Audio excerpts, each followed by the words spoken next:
Ejemplo 4. Datos fuera de estándar. En este ejemplo, analizarás los datos de monóxido de carbono a partir de una tabla de datos que contiene las emisiones de 3 diferentes contaminantes producidas por 46 motores distintos. Los datos de las emisiones de monóxido de carbono están en una de las columnas de la tabla. Primero transformarás los datos de modo que estén cercanos a una distribución normal. Luego encontrarás el intervalo de confianza para la media. Y luego efectuarás una prueba de significancia para evaluar si los datos se alejan de un estándar fijo. Finalmente encontrarás la potencia de la prueba para detectar una diferencia fija de ese estándar. Vamos a suponer que un nivel de confianza del 95% se utiliza en todo. Transformando los datos. Comenzarás realizando un examen básico de los datos. Debes leer en R el archivo de datos proporcionado, tabla-contaminantes.cb, y obtener un resumen del centro y de la dispersión de los datos. En este ejemplo te enfocarás solamente en los datos de monóxido de carbono, CO.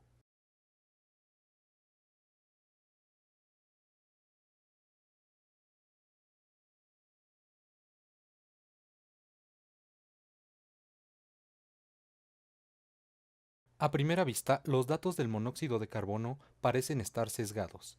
La dispersión entre el tercer cuartil y el máximo es 5 veces la dispersión entre el mínimo y el primer cuartil. La siguiente gráfica muestra que efectivamente los datos parecen estar sesgados.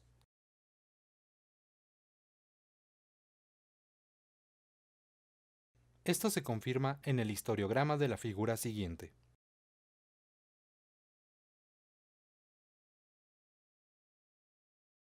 Finalmente, una gráfica normal QQ se muestra en la siguiente figura, y los datos no parecen ser normales. Verás ahora si los datos pueden ser transformados en algo más cercano a una distribución normal. Examina el logaritmo de los datos. Primero, la gráfica de la caja de logaritmo de los datos parece tener una distribución más uniforme como se muestra en la siguiente figura.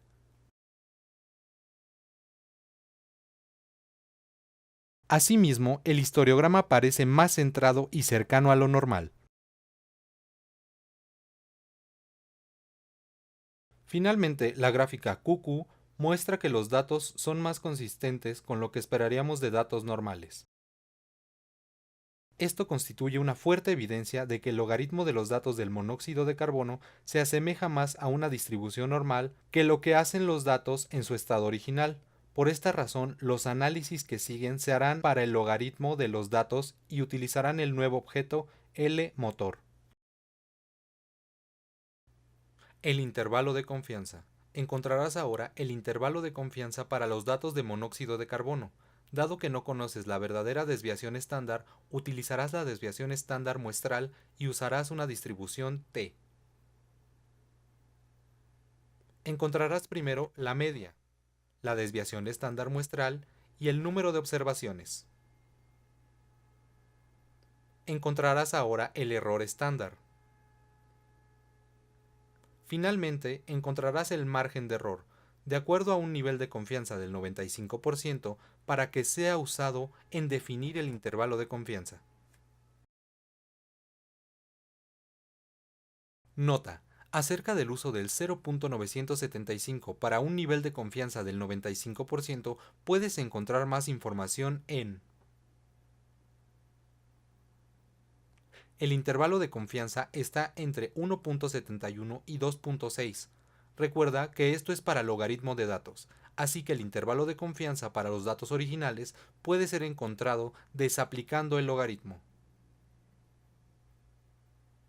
Así, el intervalo de confianza 95% para el monóxido de carbono está entre 5.53 y 7.83.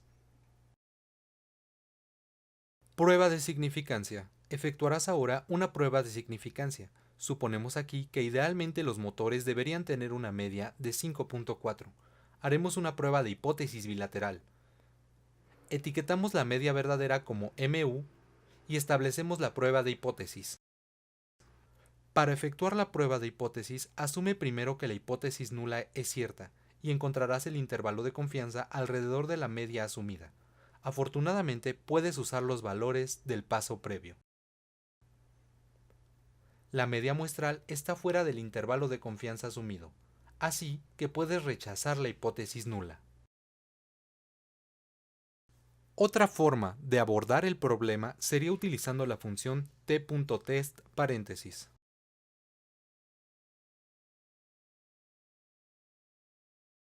El poder de la prueba. Encontrarás ahora el poder de la prueba. Para encontrarlo, necesitas especificar un nivel para la media y luego encontrar la probabilidad de aceptar la hipótesis nula si la media está realmente en un nivel prescrito.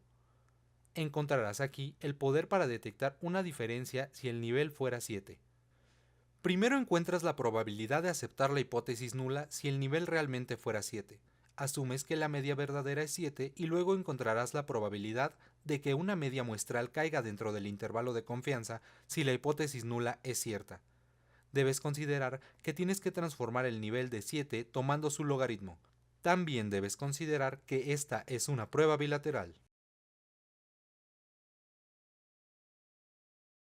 La probabilidad de cometer un error de tipo 2 es aproximadamente del 16.3% y la probabilidad de detectar una diferencia si el nivel realmente es 7 es aproximadamente 83.7%. Otra forma de encontrar el poder es usar un parámetro de no centralidad. Este es el método que muchos libros recomiendan por sobre el anterior. La idea es proporcionar los valores t críticos, asociados con la prueba, y también proporcionar un parámetro que indique cómo la media está desplazada. De nuevo, ves que el poder de la prueba es aproximadamente 83.7%. Nota que este resultado es levemente diferente a la respuesta del anterior. Esta solución a menudo es recomendada por sobre la anterior. La última forma de solución permite efectuar todos los cálculos en un solo paso. Hace uso del parámetro de no centralidad, como en el ejemplo previo, pero todos los comandos son ejecutados por ti. Este es un comando poderoso que puede hacer mucho más que solo calcular el poder de una prueba. Por ejemplo, también puede ser usado para calcular el número de observaciones necesarias para lograr un poder dado. Para mayor información, puedes consultar la página de ayuda con help, abrimos paréntesis, power.t.test, cerramos paréntesis.